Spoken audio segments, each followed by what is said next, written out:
जी दोस्तों, आप देख रहे हैं जी सियालकोटी पिजन लवर में आपका दोस्त आपका भाई मोहसिन रहमान। और दोस्तों मेरे साथ मौजूद हैं जी चैंपियन किला कालर वाला के भी और पस्तरूर के भी सदाम भल्ली साहब। दोस्तों ये इनके 2 चैंपियन कबूतरों का माशाल्लाह आपको शौक करवा रहे हैं। एक का पहले करवा दिया और दूसरा दोस्तों ये सदाम भाई है मादी सेम इकट्ठे बेंदे रहने अभी 4 फिर नेरे च बैठी देख फिर 4 फिर नेरे च। हां जी जेठ दियां सदाम भाई अस्सू दे विच। देखो जी दोस्तों शाम करने वाले परिंदे पर दी बनावट नोट करो।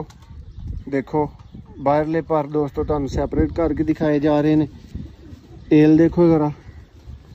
और ए दोस्तों पंजा और ए दोस्तों भाई दे कोल जोड़ा ही तकरीबन जेड़ा ना लाजवाब रिजल्ट दे के बहिंदा रहा। और इन्हां दे वो कबूतर ने कहंदे ने कि उड़ा के भी बंदे दा दिल घटदा कि अल्लाह ये घर दा यार।